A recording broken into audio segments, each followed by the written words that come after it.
Hello student, स्वागत है आपका मेरे चैनल मैथ्स पहल कोचिंग क्लासेस गंजवासोदा मध्य प्रदेश।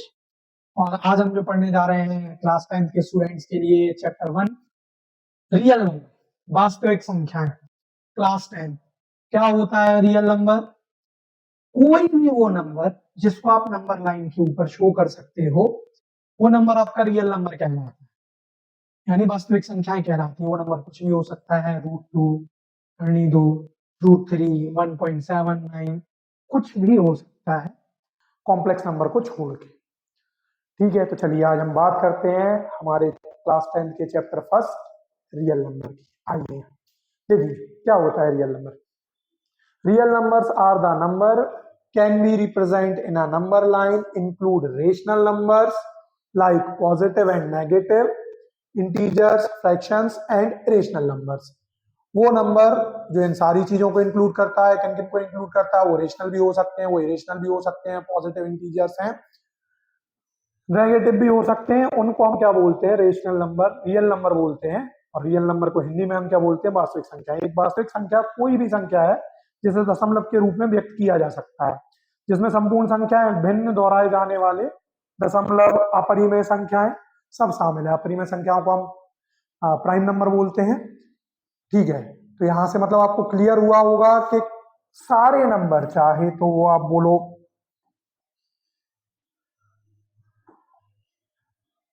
आप बोले रूट के अंदर √2, सर 1/2, 3/4, 0.9, सारे नंबर जिनको आप नंबर लाइन के ऊपर शो कर सकते हैं वो सारे के सारे नंबर आपके रियल नंबर कहलाते हैं। आपको समझ आया होगा, यानी वास्तविक संख्याएं कहलाती हैं।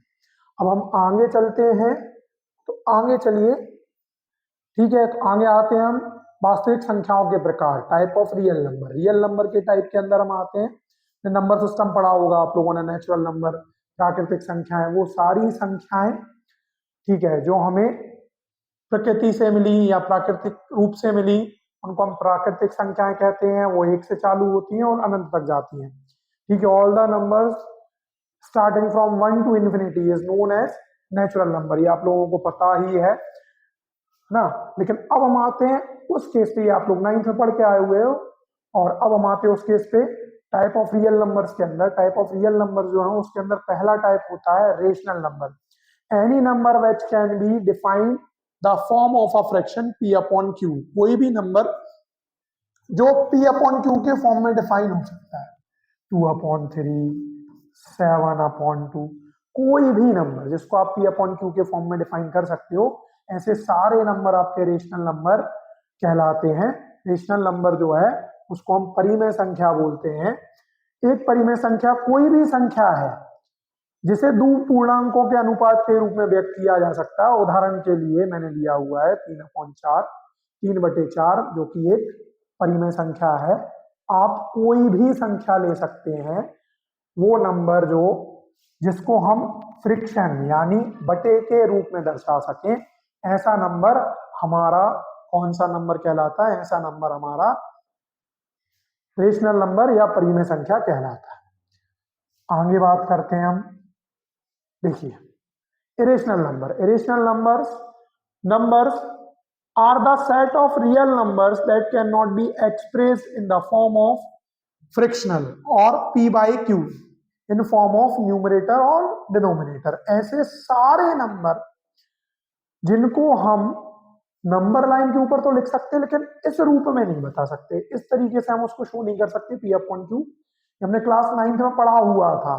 तो ऐसे सारे नंबर जो आपके p/q के रूप में नहीं आ सकते हैं ना, उनको हम क्या बोलते हैं? वो सारे के सारे नंबर जो हैं वो आपके क्या कहलाते हैं? इरेशनल नंबर कहलाते हैं। अब यहाँ मैंने एग्जांपल दिया पाई, √2 और √7। आप बोलोगे सर पाई जो है उसको तो हम 22/7 कहते हैं, लेकिन अगर हम डेसिमल फ्रैक्शन की बात करें तो इसका डेसिमल फ्रैक्शन ना तो नॉन टर्मिनेटिंग होता है ना नॉन रिक्यूरिंग होता है। मतलब अगर आप डिवाइड करना चालू करोगे तो आपको डेसिमल के बारे में पता चल जाएगा। जब हम डिवाइड करते हैं तो आप लोगों को ये वैल्यू याद है 3.14, और आप इसको आगे तक डिवाइड करते चले जाएंगे। ठीक है, ये ऑन सो ऑन यानी बढ़ते हुए रूप में चली जाती है। जब बढ़ते हुए रूप में चली जाएगी तो ऐसे नंबर को हम जहां रोक नहीं सकते, जिसको जो कंटिन्यूअसली चला जाता है, लास्ट ईयर हमने क्लास 9th में पढ़ा हुआ था, ऐसे नंबर को हम क्या बोलते हैं, इरेशनल। तो आई जो है वो मोस्टली इरेशनल ही काउंट होता है। बाकी √2 -√7, देखिए रूट के बाहर है माइनस, अगर ये रूट के अंदर हो जाता माइनस तो ये भाई माइनस रूट के अंदर, तो ये फिर आपका रेशनल इरेशनल नंबर नहीं होता, ये फिर कॉम्प्लेक्स नंबर होता, जिसके लिए आप क्लास 11th में पढ़ेंगे। अभी हम इस पे ध्यान नहीं देने वाले, ठीक है। अब अगर हम हिंदी में बोले अपरिमेय संख्याएं, कोई भी वो संख्याएं जिनको पूर्णांक तो रहते हैं लेकिन उनको पूर्णांक के अनुपात में व्यक्त नहीं करा जा सकता, मतलब उसको हम इस तरीके से नहीं दर्शा सकते बटे के रूप में। जब बटे के रूप में नहीं दर्शा सकते, बटे के रूप में नहीं दर्शा पाएंगे, तो इस कारण हम क्या बोलेंगे कि वो जो नंबर है वो अपरिमेय संख्या है, क्योंकि उसको P/Q के रूप में हम नहीं बता पा रहे हैं, ठीक है। आइए आगे चलते हैं, आगे चलते हैं। तो आगे हम बात करते हैं, अब भाई आगे हम बात करते हैं आपके जो क्वेश्चंस हैं, या उन क्वेश्चंस को करने के पहले हम बात करते हैं, क्या बात करते हैं, तो उन क्वेश्चन को करने के पहले हम बात करते हैं कि भाई जिन क्वेश्चन को आप कर रहे हैं वो क्वेश्चन भाई सॉल्व कैसे होंगे। किसी भी नंबर का हम सॉल्व कर रहे हैं अभाज्य गुणनखंड यानी प्राइम फैक्टर के फॉर्म में, मुझे इन नंबर्स को निकालना है अभाज्य गुणनखंड। अभाज्य गुणनखंड क्या होता है आपका,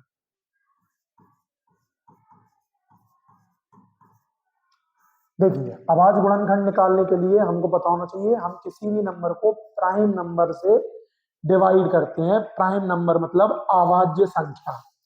अब ये प्राइम नंबर जो होते हैं ये कहां से चालू होते हैं, 2, सबसे छोटा प्राइम नंबर 2 है, फिर इसके बाद 3, 3 के बाद 5, 5 के बाद 7, 7 के बाद 11, 11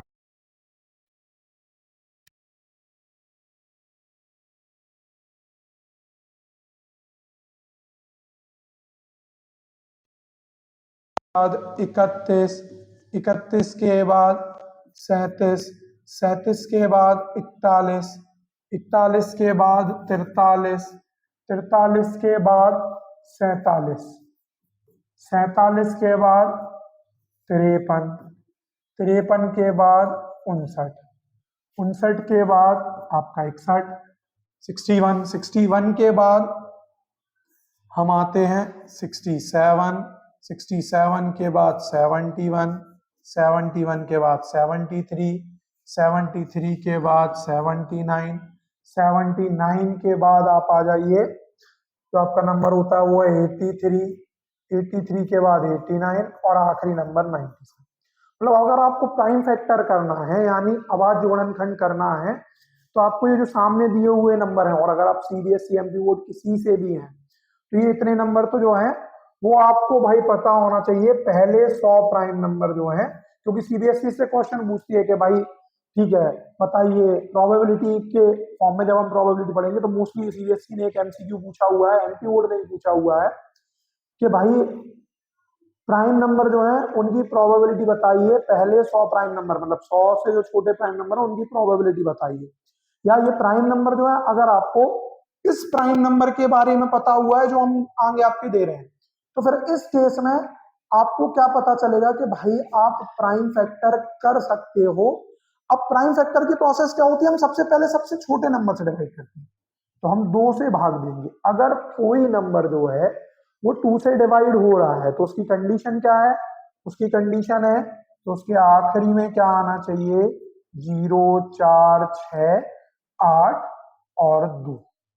0, 2, 4, 6, 8 इनमें से कुछ भी आता है अगर किसी नंबर के आखिर में, तो हम ये बोलते हैं कि वो जो नंबर है ठीक है वो 2 से डिवाइड हो जाएगा। लेकिन अगर वो 2 से डिवाइड नहीं होता तो अगला बड़ा प्राइम नंबर है 3, अभाज्य संख्या जो है वो 3 है। अब हम इसको 3 से भाग देंगे, 3 से डिवाइड करेंगे तो 3 से डिवाइड करने पे 3 से डिवाइड करने पे आपको भाई चेक करना है ये नंबर 3 से भाग जा रहा है या नहीं, तो आप 3 से इसको डिवाइड करने के लिए संख्या जोड़ के देख लो। अगर वो संख्या का जो, जैसे मैंने कहा 18, तो 18 को अगर मैं जोड़ के देखूं तो 1 + 8 9, क्या 9 3 की टेबल में आता है? आपने कहा हाँ आता है सर। तो भाई मैं इसको 3 से डिवाइड कर सकता हूं। तो ऐसे सारे नंबर जिनको हम डिवाइड कर सकते हैं 3 से, उनके लिए हमको क्या करना पड़ेगा, सम ऑफ नंबर्स को चेक करना पड़ेगा, है ना, संख्या का जोड़। फिर अगर आप 3 से उसको भाग नहीं दे सकते हैं तो फिर 5। अब 5 का केस होता है कि उस संख्या के आखिरी में या तो 0 हो या 5 हो। अब 0 तो हम 2 से भाग दे ही चुके, इसका मतलब सिंपल है कि उस संख्या के आखिरी में 5 होना चाहिए, तो आप उसको डिवाइड कर लेंगे। फिर इसके बाद 7, तो 7 कोई भी संख्या 7 से डिवाइड होगी, वो कैसे डिवाइड होगी भाई, तो मैं आपको बता रहा हूं। देखिए 7 की डिविजिबिलिटी क्या बोलती है, आपका कोई नंबर है, मैंने कहा 91 91 कोई नंबर है, तो 91 अगर कोई नंबर है तो पीछे वाला जो नंबर है उसका डबल कर दीजिए। तो 1 है पीछे, तो पीछे 1 का दुगना करेंगे तो डबल करने पे 2 1 जा 2, और जो भी आ रहा है उसको आगे वाले नंबर में माइनस कर दीजिए, कितना आया 7। तो आप क्या करेंगे, 7 से इस नंबर को डिवाइड कर सकते हैं ऐसे आप। या फिर अपन कहें तो आप टेबल, तो देखिए टेबल आप मोस्टली 17 19 तक तो आप टेबल याद कर सकते हैं, या कोशिश करें कि आप भाई, और अगर आपको फास्ट कैलकुलेशन करना है तो एटलीस्ट आपको जो टेबल है कम से कम 20 तक, और 20 जो है उससे आगे भी अगर आप याद कर लेते हैं तो वो आपके काम में ही आएंगी, आपकी कैलकुलेशन जो होगी ना वो बहुत इजी हो जाएगी। चलिए अब हम बात करते हैं क्वेश्चंस की। क्या कहा हुआ था इन्होंने क्वेश्चंस में, express each of the following as a product of its prime factor.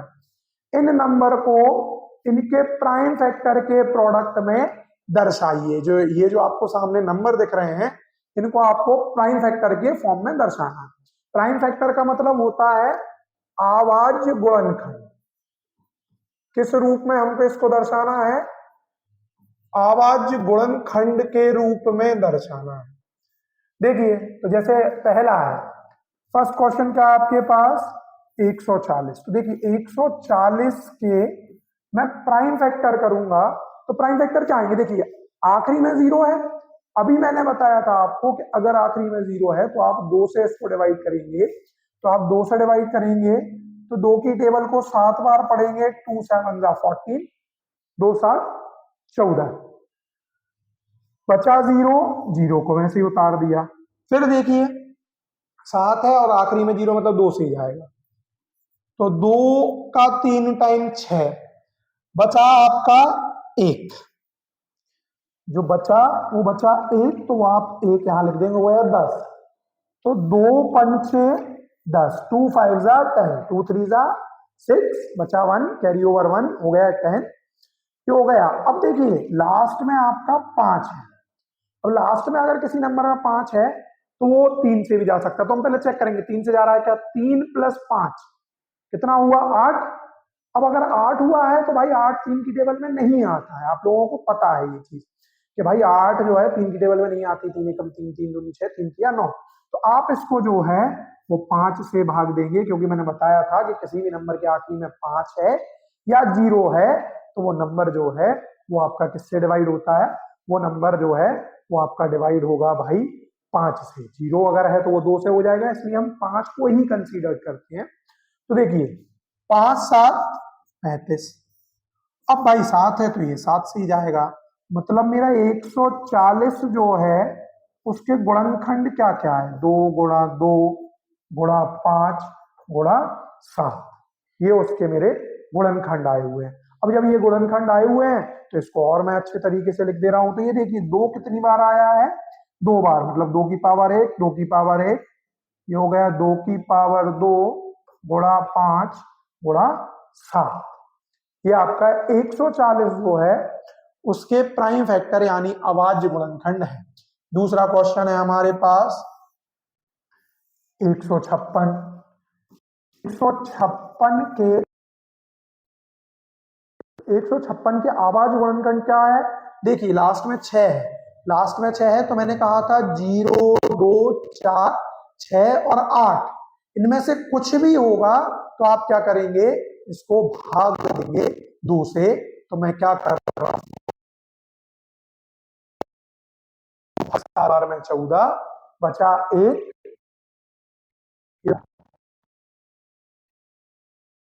बार में आपका 16।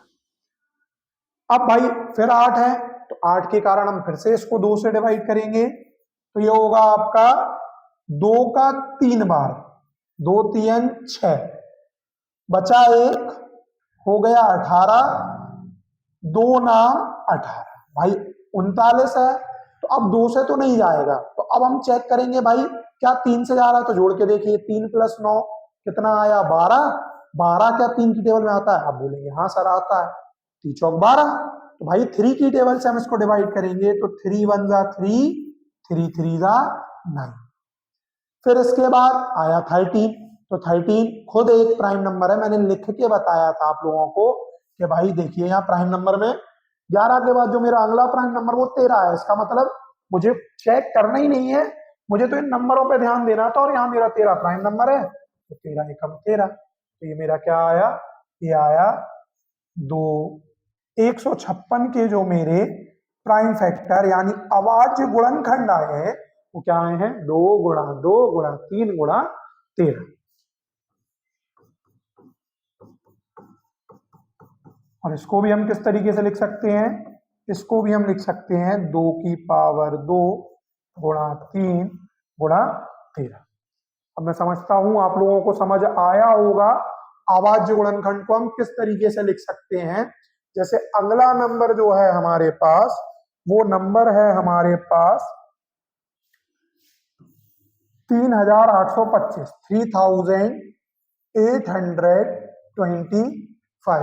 3825 ये हमारे पास अगला नंबर है। और ये अगला नंबर जो है हम इसको सॉल्व करेंगे तो देखिए आखिरी में 5 है, आखिरी में 5 है तो मैंने आपको बताया हुआ था कि भाई आखिरी में 5 है तो हम 5 से डिवाइड करेंगे, लेकिन हमने क्या कहा पहले हम चेक करेंगे, 2 से तो जाएगा नहीं, 2 से बड़ा नंबर क्या है 3, तो आप चेक करो 3 में 8 जोड़ा 11, इन नंबर्स को जोड़ दो, आप ऐड कर दो। आप जैसे इनको ऐड करोगे तो 3 + 8 11, 11 + 2 13, 13 और 5 18, 18 3 की टेबल में आता है, आप कह रहे हो हाँ सर आता है, भाई हम इसको 3 की टेबल से डिवाइड करेंगे, 3 एकम 3, 3 दूनी 6 बचा 2 हो गया 22, जैसे ही वह 2 बचा हो गया 22, 3 7 जा 21 कैरी करा 1, ये हो गया 15, 3 5 जा 15। फिर से चेक करिए 2 और 1 3, 3 और 7 10, 10 और 5 15, ये हो गया आपका 15। क्या आपका 15 3 की टेबल से जाता है, आप कहेंगे हाँ सर जाता है, 3 की टेबल में 4 बार में 12, 3 की टेबल में 2 बार में 6 और 3 की टेबल में 5 बार में 15। फिर से चेक करिए 4 + 2 6, 6 में 5 जोड़ा 11, नहीं 3 की टेबल में आपका 11 नहीं आता है, जब आपका 11 3 की टेबल में नहीं आता है तो अब हम इसको डिवाइड करेंगे 5 से। 5 की टेबल में 8 बार में 40 बचा 2 हो गया ये 25 और 5 25, इसका मतलब ये जो नंबर है आपका 5 से डिवाइड हो गया। अब लास्ट में फिर 5 है तो हम फिर 5 से डिवाइड करेंगे तो 5 एकम 5 बचा 3 और 3 बचने के कारण 5 7 और आखिरी में 17। तो जो हमारा नंबर है 3825 उसके जो गुणनखंड हैं वो क्या होंगे, 3 गुणा 3 गुणा 5 गुणा 5 गुणा 17। तो ये हो जाएगा आपका 3 की पावर 2 5 की पावर 2 मल्टीप्लाई बाय 70। अब मुझे लगता है आप लोग जो है आप लोगों को क्लियर हुआ होगा कि भाई ये जो है हम इसको किस तरीके से करते हैं। ये जो 2 नंबर हैं आप उनको कर लेंगे, ऐसा मैं आपसे उम्मीद करता हूं, नहीं तो फिर इन नंबर्स को भी जब मैं अगली क्लास लूंगा उसमें आपको बता दूंगा। अभी ये 3 नंबर से जैसे मैंने आपको समझाया है ऐसे आप ये कर लेंगे। देखिए इसके आखिरी में 5 है तो ये 5 से ही जाएगा। अब अगर हम इसकी बात करें 7429, तो चाहो तो आप 7429 इसको आप चेक कर सकते हैं ये किससे जा रहा है, तो भाई लास्ट में 0 2 4 6 8 कुछ भी नहीं है, 9 है तो मैं चेक कर रहा हूँ, 7 4 11 11 2 13 13 9 22, ये 3 की टेबल से नहीं जा रहा है, ये 5 की टेबल से भी नहीं जा रहा है, क्या ये 7 की टेबल से जा रहा है? आप भाई चेक करते जाइए, 9 का डबल 18। मैं आपको डायरेक्ट बता देता हूँ कि इनमें से किसी भी टेबल से नहीं जा रहा है, आपको बड़ी टेबल्स को सोचना पड़ेगा। बड़ी टेबल आप सोचेंगे तो आपको भाई क्लियर हो जाएगा कि ये जो नंबर है वो किससे जा रहा है। जैसे हम बात करें, हमारा नंबर क्या था, 7429, ठीक है। 7429 को जो है हम 17 17 चौक 68, 17 चौक 68, बचा कितना आपका 6, है ना, 6 बचा हुआ है, ये हो गया 62। फिर अपन डिवाइड करते हैं, 17 तिया 51, 51 बचा 1, 17 सत्ते 119, ये भाई जो नंबर है वो आपका 437 10 में चला गया 17 से। फिर हम डिवाइड करते हैं तो 17, ये अब 17 से नहीं जाएगा, ठीक है, ये 19 से डिवाइड होगा। देखिए 19 से अपन इसका डिवाइड करते हैं, 19 दूनी 38, 19 तिया 57 और 23, तो 7 4 2 9, ये जो नंबर है इसके फैक्टर हैं 17 इंटू 19 इंटू 23। आई होप आप लोगों को क्लियर हुआ होगा। ये एक ऐसा नंबर है आपकी बुक में जो भाई हर बड़े से बड़े प्राइम नंबर से जा रहा हो, वो प्राइम नंबर जो है हर बार एक नया प्राइम नंबर आ रहा है ना। आगे बढ़ते हैं, चलिए हम आगे बढ़ते हैं। तो हमने क्या देखा आगे कि अब आपको बताना है एलसीएम और एचसीएफ। तो समझिए जरा, एलसीएम क्या होता है? एलसीएम होता है लोएस्ट कॉमन मल्टीपल या least common multiple, least common multiple, ठीक है। और एचसीएफ होता है, एचसीएफ हाईएस्ट कॉमन फैक्टर। इसको हम हिंदी में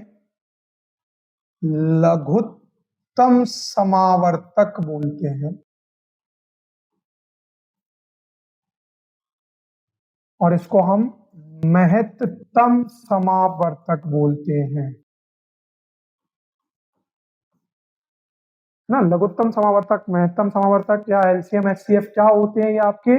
जैसे मैंने कहा आपके पास दो नंबर है, एक नंबर है 6 और एक नंबर है 9, तो इनका एलसीएम क्या होगा? तो एलसीएम का मतलब क्या होता है? एलसीएम का मतलब होता है इनको एक जैसा कर लो आप।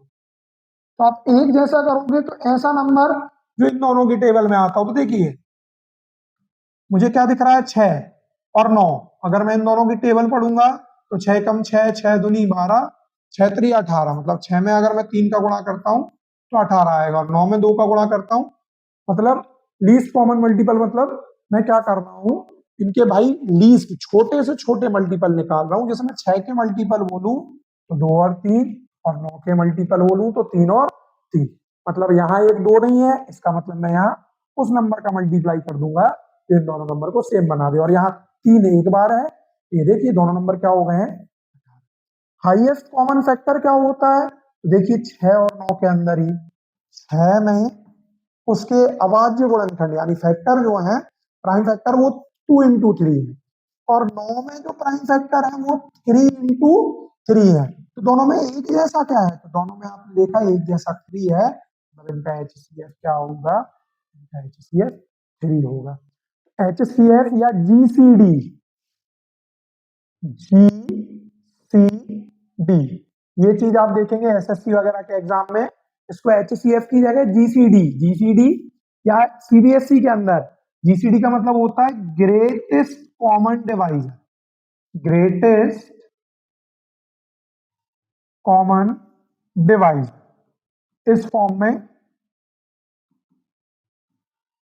ग्रेटेस्ट कॉमन डिवाइजर, इस फॉर्म में हम इसको रखते हैं, ग्रेटेस्ट कॉमन डिवाइजर जीसीडी बोला जाता है आपके एचसीएफ को, ठीक है। तो अगर सीबीएसई के सीबीएसई जो है उसमें ये क्वेश्चन आता है कि जीसीडी निकालिए, तो कंफ्यूज नहीं होना है, स्टेट बोर्ड में नहीं आएगा, स्टेट बोर्ड में आने के चांसेस कम है।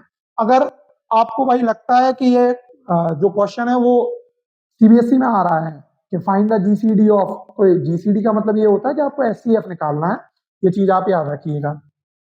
चलिए अब हम आते हैं, कहाँ आते हैं, इन्होंने क्या कहा हुआ था, इन्होंने कहा हुआ था पिछले क्वेश्चन में कि भाई आप क्या करें, एलसीएम और एचसीएफ निकालें प्राइम फैक्टर से, अभाज्य गुणनखंड की मदद से आप एचसीएफ और एलसीएम निकालें, और इसके बाद क्या करें, एचसीएफ और एलसीएम निकालने के बाद आप भाई हमको वेरीफाई, ये रिलेशन होता है एलसीएम और एचसीएफ का रिलेशन जो होता है वो क्या होता है कि आप एलसीएम का मल्टीप्लाई एचसीएफ के साथ करेंगे तो आपको क्या मिलेगा, जो भी दो नंबर है उनका प्रोडक्ट मिल जाएगा। जैसे मेरे पास पहले क्वेश्चन का मैं सॉल्यूशन लेके आ रहा हूं, तो वो सॉल्यूशन क्या है, वो सॉल्यूशन जो है वो सॉल्यूशन कहता है कि भाई आपको क्या करना है, एचसीएफ और एलसीएम निकालना है, किस किस का, 26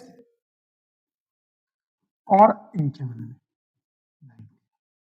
देखिए 26 को लास्ट में मैं डिवाइड करूंगा इसको किससे, 2 से, 2 1 जा 2, 2 3 जा, अब 13 खुद एक प्राइम नंबर है तो 13 1 जा 13, तो 26 के जो फैक्टर हैं वो क्या है, 2 into 91। मैं इसको डिवाइड करूंगा, 9 और 1 10, नहीं जा रहा है भाई, 3 के बाद 5 से जाएगा नहीं, ये 7 से जा रहा है डायरेक्ट, 7 एकम 7, बचा 2 हो गया 21, 7 दिया। तो भाई आपका 91 के जो फैक्टर आए वो क्या आए, आपके 91 के फैक्टर आए 7 into, तो देखिए इन दोनों का एचसीएफ क्या होगा, एचसीएफ होता है कॉमन पार्ट, और इनमें कॉमन पार्ट क्या आपका, कॉमन पार्ट 13 है, देखिए दोनों का बड़े से बड़ा मल्टीप्लाई जो है वो 13 है, तो भाई इसका एचसीएफ जो है वो आ गया 13। अब एलसीएम, एलसीएम के लिए आप क्या करोगे अगर आपको इसको शो करना है, ये तो एचसीएफ था आपका, यानी महत्तम समावर्तक। अब हम एलसीएम लेंगे तो 26 और 91 को साथ में लिख देंगे, ये आपने 5th क्लास 6th क्लास में पढ़ा हुआ है, लेकिन हम फिर से रिकॉल करते हैं उसको, आपको कहीं पे भी दिक्कत आएगी तो हम बताएंगे, है ना। ठीक है, देखिए मैं इसको 2 से डिवाइड करूंगा, 2 1 जा 2, 2 3 जा 6, ये जाएगा नहीं, तो जो डिवाइड नहीं होता उसको छोड़ दीजिए। अब भाई मेरे पास जो मैंने एचसीएफ लिया था बस उन्हीं नंबर्स का यूज करना, देखो 2, तो 2 से बड़ा नंबर है 7, तो 13 आपका 7 से नहीं जाएगा, 91 आपका 7 से चला जाएगा, फिर क्या आया, 13 1 जा 13, 13 1 जा 13, एचसीएलसीएम जो आया वो आया आपका 2 into 7 into 13, इनका गुणा करोगे आप तो ये आएगा 182, 14 into 13। देखिए एचसीएफ 13 है, एलसीएम 182 है, तो अब हमको क्या करना है, अब आपको जो चीज करनी है, ठीक है, वो चीज क्या करनी है, LCM into HCF equals to first number into second number, ये आपका रिलेशन है दो नंबर के एलसीएम और एचसीएफ का। देखिए एलसीएम क्या हुआ आपका, एलसीएम हुआ भाई 26, एलसीएम है आपका 182,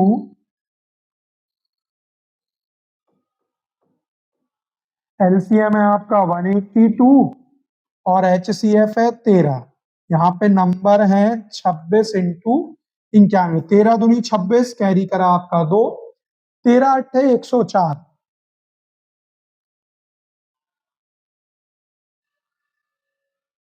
ठीक है, 13 8 104, 104, और यहाँ से आपका जो कैरी करा था 2, 106 कैरी करा 10, 13 एकम 13 और 10 23, यहाँ देखिए यहाँ मल्टीप्लाई करते हैं, 26 की टेबल एक बार में, 26 एकम 26 कैरी कर गया आपका 2, 26 की टेबल को जब आप 9 बार पढ़ेंगे तो ये होता है 234, 234, 234 में आप यहाँ पे 26 एकम 26 आपका कैरी कर गया, 26 एकम 26 कैरी कितना करा हुआ है, कैरी करा हुआ है 2, 26 की टेबल को 9 बार पढ़ेंगे तो 234 आएगा, 234 में 2 प्लस करोगे ये कितना आया, 2366, ये आपका देखिए वेरीफाई, है ना। तो ये भाई हमारे पास रिलेशन है। 2 मार्क्स का क्वेश्चन आता है इस फॉर्म से आपके पास, और सीबीएसई में मोस्टली एमसीक्यू भी आ जाता है यहाँ से। देखिए जैसे हमारे पास दूसरा क्वेश्चन क्या है, 510 और 92, क्या क्या नंबर है आपके पास, 510 और 92, इनका आपको एचसीएफ और एलसीएम लेना है। मैं सॉल्यूशन पे आया तो 510 जो है ये दिख रहा है मुझे, 2 की टेबल से जाएगा, 2 2 जा 4, कैरी करा 1 हो गया 11, 2 5 जा 10, फिर कैरी करा 1 हो गया 10, 2 5 जा 10। अब लास्ट में 5 है तो 2 से तो जाएगा नहीं, क्या 3 से जा रहा है, तो 2 में 5 जोड़िए 7, और 7 में 5 जोड़िए 12, है ना। ये 3 की टेबल से जा रहा है। मैंने अभी आपको बताया था डिविजिबिलिटी, या मैं डिविजिबिलिटी पे एक पूरा लेक्चर डालूंगा, वहां आप देख लीजिएगा 13 की डिविजिबिलिटी क्या होती है, 11 की डिविजिबिलिटी क्या होती है ना। देखिए 2 1 जा 2, कैरी नहीं 3 से जाएगा, सॉरी ये 3 से जाएगा, 3 से हम डिवाइड करेंगे, 3 8 जा 24 और 3 5 जा 50, ठीक है ना। देखिए 3 8 जा 24, कैरी करा 1, 3 5 जा 15। अब भाई 8 + 5 13, 3 से नहीं जाने वाला, लास्ट में 5 है तो 5 से ही जाएगा, 5 1 जा 5, 5 7 जा, और फिर ये आपका 17 से जाएगा 92, 92 2 से चला जाएगा ये स्टार्टिंग में, ये हम HCF ले रहे हैं इनका, HCF 2 से जाएगा, ये 2 4 जा 8, 2 6 जा 12, फिर से 6 है लास्ट में, 2 से चला जाएगा, है ना, 2 से जाएगा तो देखिए जरा 2 2 जा 4 और 2 3 जा 6, फिर 23 1 जा 20, ठीक है ना। तो आपका जो HCF हुआ वो क्या हुआ, HCF भाई आपके 510 जो था उसके आवाज गुणनखंड यानी प्राइम फैक्टर जो है वो क्या है, 2 गुणा 3 गुणा 5 गुणा 17, और 92 जो है उसके फैक्टर क्या थे, 2 गुणा 2 गुणा 23। देखिए कॉमन क्या है, HCF जो है वो क्या हो गया। अब एलसीएम लेंगे तो देखिए मैं आपको पहले बता ही चुका कि भाई लॉन्ग प्रोसेस क्या होती है, आप क्या करोगे, यहाँ 510 लिखा आपने,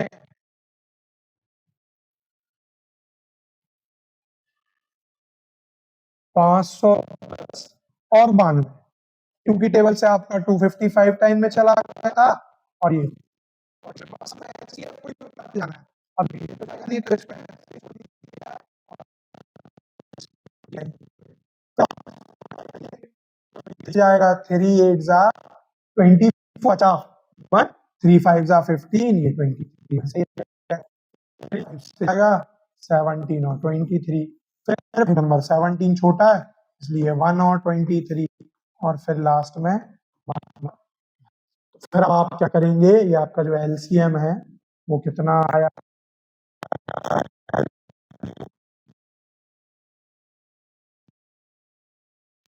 17 इंटू 23, इनका आप गुणा करेंगे, 2 2 4, 4 तिया 12, 12 पंचे 60, 60 17 छिक्के 102, तो 60 का मल्टीप्लाई आप करेंगे 60 गुणा 17, 17 छिक्के 102, तो ये आ गया 1020, और 1020 का मल्टीप्लाई आप 23 से करेंगे तो ये जो आया वो आया 23 का 0, 23 दूनी 46, कैरी कर रहा आपका 4, फिर वो 4 उतार देंगे और 23 एकम 23, ये आपका एलसीएम आया। अब हम क्या करेंगे, HCF into LCM equal to first number into second number, ये आपको करना है।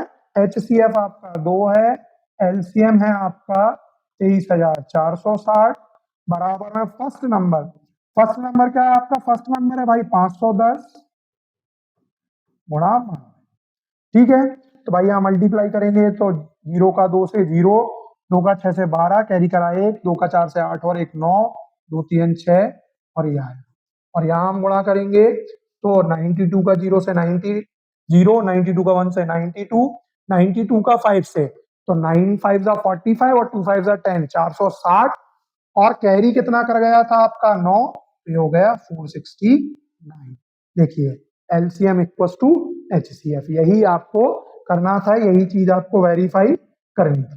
देखिए यहाँ पिछले क्वेश्चन, अब तीसरा जो क्वेश्चन है वो आप लोग इसी तरीके से कर लेंगे, ऐसी मैं उम्मीद करता हूं। और भाई ऐसा है कि करत करत अभ्यास से जड़मती होत सुजान, रस्सी आवत जात से सिल पर पड़त निशान। इसका मतलब ये है कि भाई अगर आप प्रैक्टिस करते जाएंगे तो आपकी मैथ्स कैसी भी है, आपको प्रॉब्लम नहीं आएगी। आप कितना भी भाई वीक हो मैथ्स में, अगर आप डेली 5 क्वेश्चन भी लगाते हो तो 10th क्लास की मैथ्स में आप सीबीएसई से हो, एमपी बोर्ड से हो, बहुत आराम से आप 85 मार्क्स से ऊपर लेके आओगे अगर आप 5 से 8 क्वेश्चन भी पर डे लगाते हो। मैं नहीं कह रहा आपको भाई आप 18 घंटे पढ़ो, 15 घंटे पढ़ो, कभी ये तो भाई कहना है कि टॉपर बच्चा 18 घंटे पढ़ता है, 15 घंटे पढ़ता है, लेकिन जब आप पहले बैठना सीख जाएंगे तो फिर आपको मजा आने लगेगा करने में। और जो आपको मैं 4 क्वेश्चन 5 क्वेश्चन का बोल रहा हूँ, वो आपके दिन में कम से कम 10-10 15 क्वेश्चन, और जिस दिन आपने 15 क्वेश्चन लगा लिए उस दिन आपके 85 मार्क्स तो भाई पक्के हैं और ऊपर ही हैं। ठीक है, मैं गारंटी के साथ, आप मुझे मेरे साथ रहिए तो मैं गारंटी के साथ भाई, मैं ऑफलाइन क्लासेस में मेरे कितने बच्चे 90 प्लस लेके आए, सीबीएसई में 99 98 ऐसे मार्क्स लेके आए हुए हैं, एमपी बोर्ड वाले 100 में से 100 लेके आए, 99 लेके आए। ठीक है, और अदर स्टेट के लिए भी आप हमारे साथ रहिए। मैथ्स पहल जो है, या मैं सचिन सर जो है वो आपका बहुत साथ देंगे। ठीक है, और मैं गारंटी के साथ देता हूँ कि 90 प्लस तो मैं आपको दिलवा के ही दूंगा।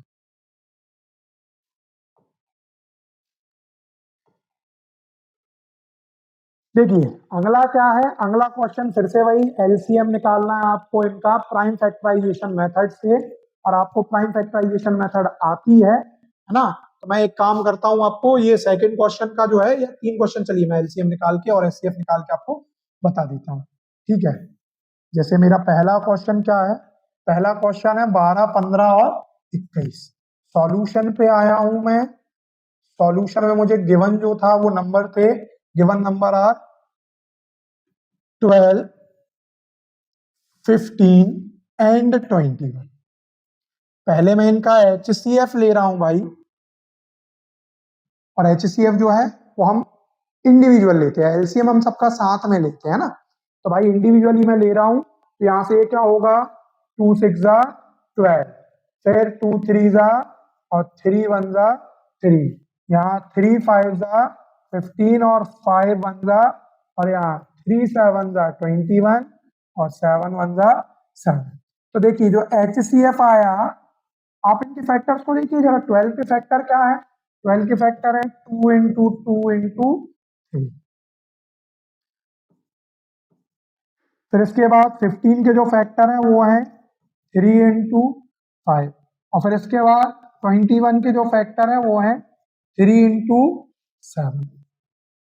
देखिए कॉमन क्या है, 3 कॉमन है, तो एचसीएफ आपका 3 आ गया। अब अगर आप एलसीएम लेंगे, एलसीएम के लिए आपको इनको साथ में लेना पड़ेगा, तो 12 15 21। ठीक है, 12 15 और 21। जब हम इनको सॉल्व करेंगे ये क्या होगा, वही देखिए। अब आपको कुछ करना नहीं, आप एचसीएफ ले चुके हो ना, तो एचसीएफ को ही यूज करना है भाई। ये 2 से जा रहा था, ये भाई जाएगा नहीं, और ये भी जाएगा, छोड़ दिया।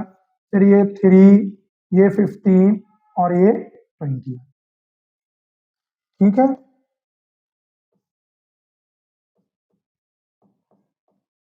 फिर इसके बाद ये 3 1 जा 3, 3 5 जा और 3 7 जा, फिर 5 1 जा और 7। तो इसका जो एलसीएम आया वो क्या आया, एलसीएम का मतलब होता है जितनी भी चीजें आ रही मल्टीप्लाई कर दो। तो 2 2 जा 4, 3 जा 12, 12 5 जा 60 और 6 7 जा 42, मतलब 67 जा 420। ये आपका इनका एलसीएम आया है ना। देखिए जैसे अब हमारा अगला क्वेश्चन जो है वो क्या है, वो है 17 23 और 29। आपको इनका इनका आपको एलसीएम और एचसीएफ लेना है ना। देखिए ये जो मेरे नंबर 17 23 और 29, ठीक है, ये भाई तीनों ही प्राइम नंबर है। कैसे नंबर, अभाज्य संख्याएं।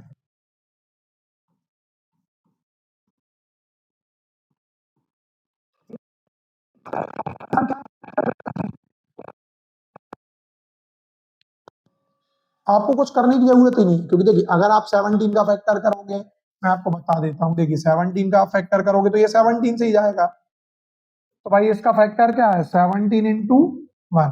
23 का आप फैक्टर करोगे तो 23 जो है वो क्या है भाई 23 वन जा 23, तो इसका भी यही आ गया। तो इसके फैक्टर क्या होंगे 23 इंटू 1।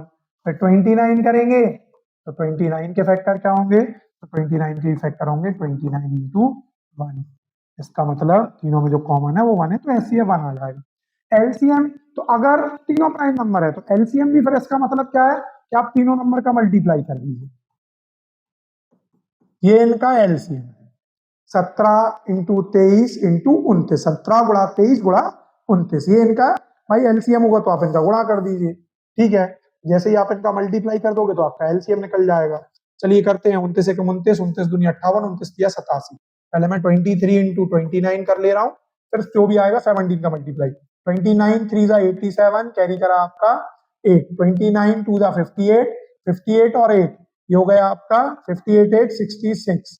अब इसमें आप 17 का मल्टीप्लाई करेंगे तो 17 7 जा 17 सत्ते 119, 17 7 जा 119, कैरी करा आपका 11 है ना। फिर इसके बाद 17 छिक्के 102, 102 और 11, 102 में आप 11 प्लस करोगे तो ये हो जाएगा 113, कैरी करा 11, 17 छिक्के 102, फिर से 11, फिर से 11 आपने लिया तो 11 जैसे ही लिया तो 102 और 11 ये हो गया 113 मतलब 11339, ये नंबर का एलसीएम है। आई होप अब आप लोग जो है वो तीसरा क्वेश्चन 8 9 और 25 कर लेंगे, इसका भाई आप लोग एलसीएम निकाल लेंगे। अब हम इसके बाद बढ़ते हैं और देखिए अगला क्वेश्चन जो है हमारे सामने वो क्या बोल रहा है। ये क्वेश्चन काफी अच्छा क्वेश्चन है कि दो नंबर जो है उनका एचसीएफ आपको 9 दिया हुआ है। एचसीएम यानी महत्तम समावर्तक जो है, आपको लघुत्तम समावर्तक एलसीएम इनका निकालना है ना। कब, जब 9 दे रखा है। ये भाई एमपी बोर्ड ने काफी टाइम पूछा है, स्टेट बोर्ड जो जैसे स्टेट से मैं बिलोंग्स करता हूँ या यूपी वगैरह में भी ये आया हुआ है, स्टेट जिन स्टेट से मैं बिलोंग करता हूँ उसमें तो ये काफी, और सीबीएसई ने भी पूछा हुआ है ऐसे क्वेश्चन, सीबीएसई एमसीक्यू में पूछती है भाई, है ना। देखिए क्या है, क्या बोल रहे हैं, दो नंबर जो है 306 और 657। हम सॉल्यूशन पे आते हैं। गिवन क्या था हमें, है ना, नंबर्स क्या है हमारे पास, नंबर्स जो हैं वो है 306 और 657।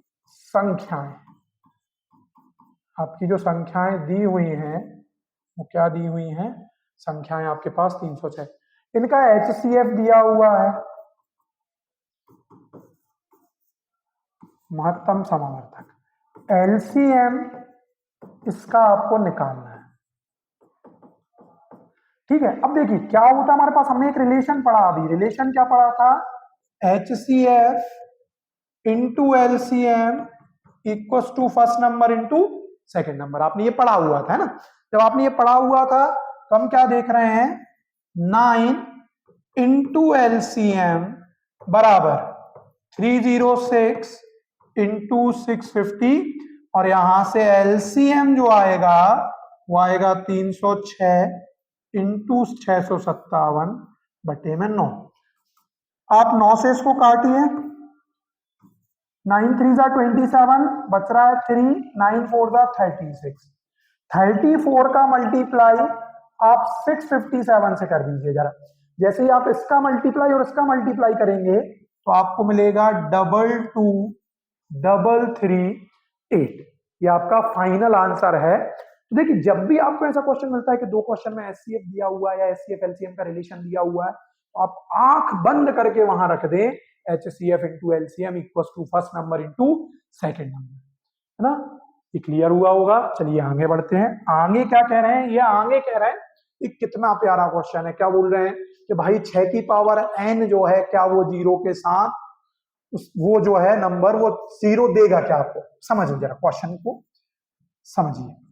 अगर मैं n नेचुरल नंबर है 1 रखता हूं तो 6 ही आएगा, अगर 2 रखता हूं तो 6 इंटू 6 36, अगर 3 रखता हूं तो 216, अगर 4 रखता हूं तो 1296। देखिए कभी भी आपका जीरो आया क्या, नहीं आया ना, तो जीरो आने के चांसेस हैं ही नहीं, क्यों नहीं है? क्योंकि 0 तो आता है भाई 20 में, और 20 को हम लिखते हैं 2 इंटू 5, या 10 में तो 10 को हम लिखते हैं 2 इंटू 5, या आपका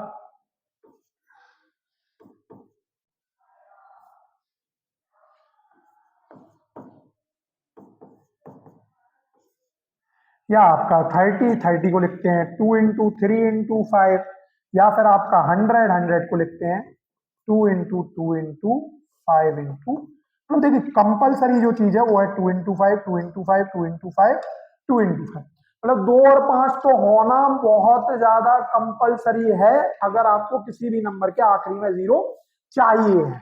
तो भाई ये 6 कभी भी एंड नहीं होगा। अब नहीं होगा तो उसके लिए रीजन क्या लिखेंगे?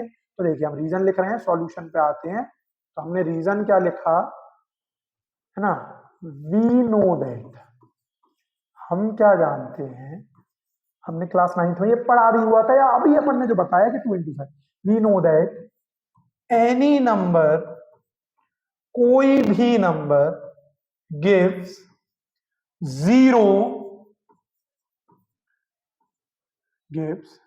0 on unit place. Unit place पे 0 कब मिलेगा? When they have factor in form of 2 into 5, but 6 to the degree n has a factor 2 into 3। इसके जो फैक्टर है वो 2 into 3 है ना। जब आपके 2 into 3 इसके फैक्टर है तो भाई क्या होगा, ये आपको देगा ही नहीं।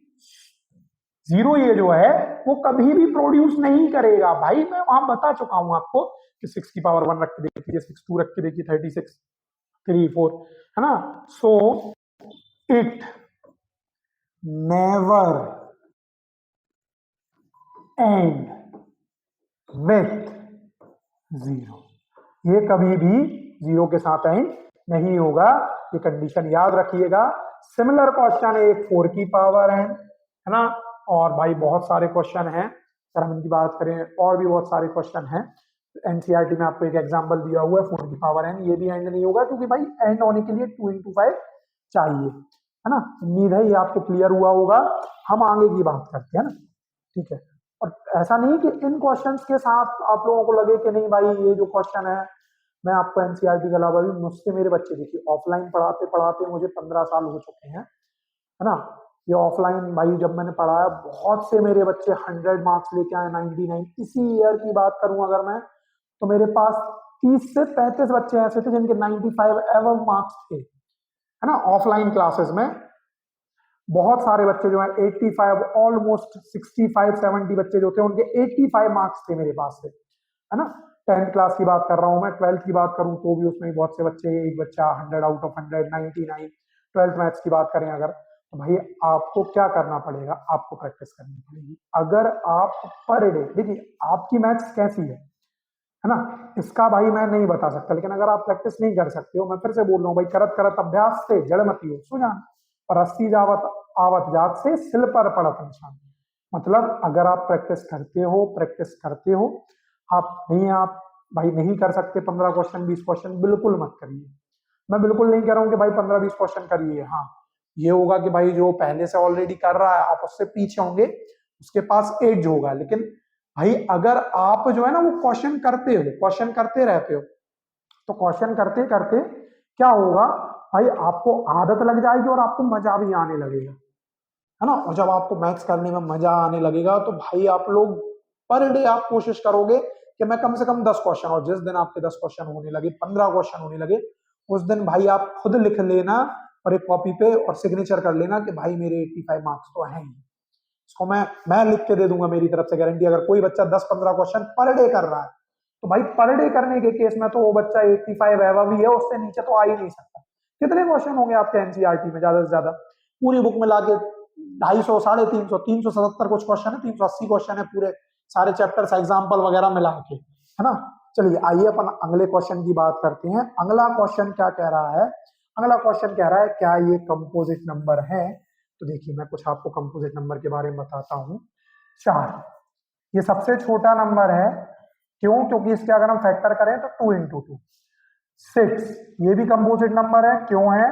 क्योंकि 2 इंटू 3 1 तो हमेशा एक फैक्टर होता ही है। तो ऐसे सारे नंबर जिनके कम से कम 2 फैक्टर होंगे, at least 2 factor, if any number है then these numbers are known as composite number. उन नंबर को हम कंपोजिट नंबर यानी सहवाज्य संख्या कहते हैं, है ना। तो भाई देखिए अगर मैं इन नंबर्स की बात करूं, देखो मैं अगर आपको इसका ओवरऑल दूं तो देखिए 7 इंटू 11 इंटू 13 प्लस 13, 11 का मल्टीप्लाई 13 से करा 143, 143 इंटू 7 प्लस 13, ठीक है। तो 143 का आप 7 से मल्टीप्लाई करोगे तो 7 या 21, कैरी करा 2, 7 4 28 और 2 30, कैरी कितना करा आपका भाई 3, 7 1 7 प्लस 30 मतलब 1014। अब जरा इस नंबर को देखो, लास्ट में 4 है 2 से जाएगा, जोड़ के देखो 1 और 1 2, 2 4 6 3 से भी जाएगा, है ना। मतलब 2 फैक्टर तो इसके निकल ही गए और ये 1014 से तो खुद जा ही रहा है। तो अगर मैं इसको देखिए अब सॉल्यूशन में आऊं तो सॉल्यूशन ये है आपका कॉन्सेप्ट, और कॉन्सेप्ट हर क्वेश्चन की आत्मा होती है। अगर आपके कॉन्सेप्ट क्लियर है, देखिए तो ये 2 से भी जा रहा है, 3 से भी जा रहा है, 1014 खुद अपने आप को डिवाइड कर देगा, हर नंबर अपने आप को डिवाइड करता है। तो भाई इसके हम सॉल्यूशन पे अगर आए तो हमको क्या दिया है 7 इंटू 11 प्लस 13, और अगर मैं यहां से 13 को कॉमन ले लूं मतलब वो एक जैसा दिख रहा है, तो देखिए क्या बचा मेरे पास, यहां से 13 और यहां से 77 प्लस मतलब 13 इंटू 78। देखिए अब ये 2 फैक्टर हो गए। अब 78 आपका 2 से भी जाएगा क्योंकि लास्ट में 8 है, 7 और 8 को जोड़ दो तो ये 15 से 3 से भी जाएगा, है ना, क्योंकि समा रहा है 15। फिर इसके बाद अगर हम बात करें तो ये 6 से भी जा रहा है क्योंकि 2 और 3 दोनों से चला गया है। हाँ तो ये क्या है, यस इट्स कंपोजिट नंबर। ये कैसा नंबर है आपका, ये composite number. Similarly second number क्या है भाई, 7 into 6 into 5 into 4 into 3 into 2 into 1 plus 5। और अगर इनमें से मैं क्या करूं, इनमें से अगर मैं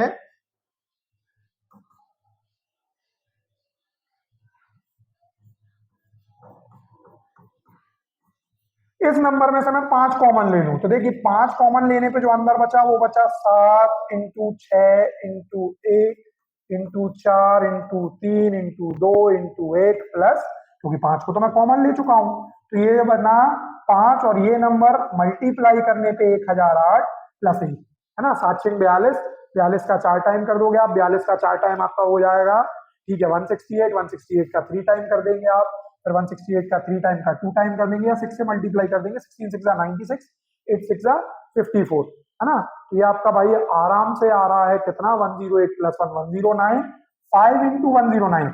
अब देखिए 109 एक फैक्टर है, 5 एक फैक्टर है, मतलब अगर पूरे नंबर को मैं मल्टीप्लाई करूं और उसमें 5 ऐड कर दूं, जो भी नंबर आएगा वो 5 से भी डिवाइड होगा 109 से, और एक फैक्टर 1 भी है। तो देखो 2 फैक्टर तो कम से कम हमारे आ ही गए हैं, 2 फैक्टर आ गए हैं, हम क्या बोल देंगे, यस इट हैज, ठीक है 2 फैक्टर आ गए हैं तो आप वही yes it's a composite number. कैसी संख्या है ये संख्या आपकी कंपोजिट नंबर है।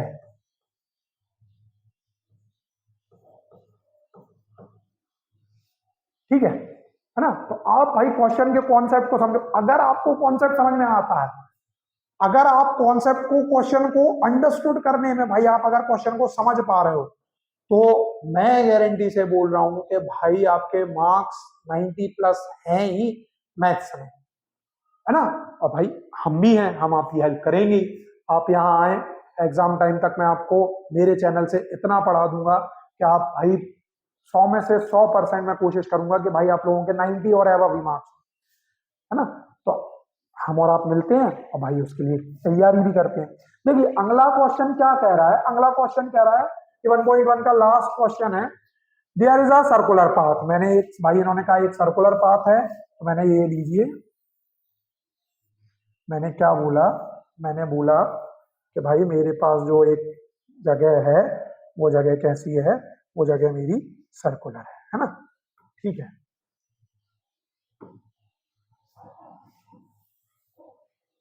ये मैंने बोल दिया कि मेरा जो जगह है वो मेरी सर्कुलर जगह।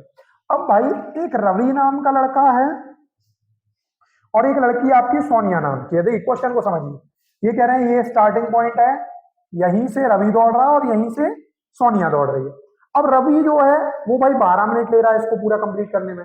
मतलब आप एक ग्राउंड में दौड़ रहे हैं, 12 मिनट में आप पूरी तरीके से दौड़ चुके। फिर इसके बाद एक और राउंड दौड़ा उसने 24 मिनट में और तीसरा राउंड दौड़ा 36 मिनट में। सोनिया को 18 मिनट लग रहे हैं और रवि को ये बोल रहे हैं कि भाई अगर दोनों एक साथ स्टार्ट कर रहे हैं, मतलब आप भी हो और आपके साथ आपका दोस्त भी है, आप दोनों एक सर्कुलर राउंड उसके क्या कहते हैं चक्कर लगा रहे हैं, तो भाई आपका दोस्त जो है और आप 12 मिनट में एक राउंड कंप्लीट करते हो, दोस्त जो है वो कम एफिशिएंट है तो भाई 18 मिनट में। तो भाई आप कितनी टाइम बाद मिलेंगे? तो देखो आप 12 मिनट में एक राउंड, आपका दोस्त तो दौड़ ही रहा है, आप दौड़ गए और आधा दौड़ चुके जब आपका दोस्त कंप्लीट कर पाया, तो 18 मिनट में उसका एक राउंड, जबकि आपके 24 मिनट में 2 राउंड हो गए, है ना। और 18 दूनी 36 में उसका तीसरा राउंड, आपका 12 तिया 36 में 3 राउंड हो गए और उसके 36 में 2 राउंड, मतलब 36 मिनट में आप दोनों मिल जाओगे।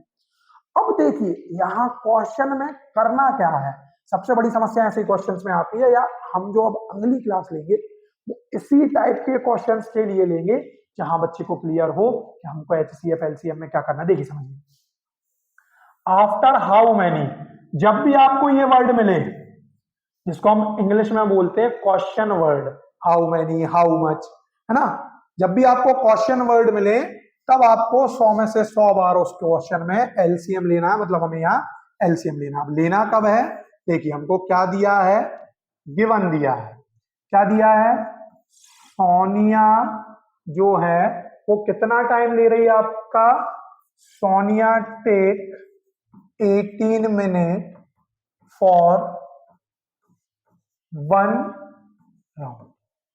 एक राउंड करने में सोनिया जो है उसको 18 मिनट लग रहे हैं।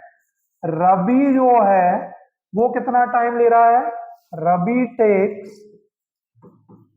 12 मिनट, कितना टाइम ले रहा है, 12 मिनट फॉर 1 कंप्लीट राउंड। एक राउंड जो है उसको कंप्लीट करने में रवि 12, तो एलसीएम क्या आएगा, एलसीएम क्या आएगा आपका 12 18, अभी तक आप सीख चुके हो, ये 2 से जाएगा, 2 6 जा 2 9 जा, ये 3 और ये 9 वैसे ही रह गया, ये 3 1 जा 3, 3 3 जा 3 1 जा 3 और 3 3 जा, और यहाँ मतलब क्या आया एलसीएम 2 इंटू 2 इंटू 3 इंटू 3 36। तो कितने टाइम बाद वो लोग मिलेंगे, तो वो लोग मिलेंगे भाई 36 मिनट बाद वो लोग मिलेंगे, है ना, ये आफ्टर 36 मिनट, है ना, या at the time of 36 minute they will appear again, वो भाई एक साथ फिर आ जाएंगे 36वें मिनट में। कि यहाँ अपनी 1.1 जो है एनसीईआरटी की खत्म होती है, लेकिन हम क्वेश्चन करेंगे इस पे बेस्ड और काफी ज्यादा अच्छे लेवल के क्वेश्चन करेंगे। बाकी मैं ऐसी उम्मीद करता हूँ कि आप लोग मेरे चैनल जो है उसको भाई सब्सक्राइब करेंगे, है ना, जो भी चीजें होंगी वो आप मुझे बताएंगे कैसा है। ठीक है, हम आप मिलकर जो है वो 90 और 90 से ज्यादा स्कोर करेंगे, आप लोग स्कोर करेंगे और मैं आपको स्कोर करवाऊंगा। ठीक है, इसी के साथ हम आज यही खत्म करते हैं। ठीक है, और फिर अगली क्लास में मिलते हैं। धन्यवाद।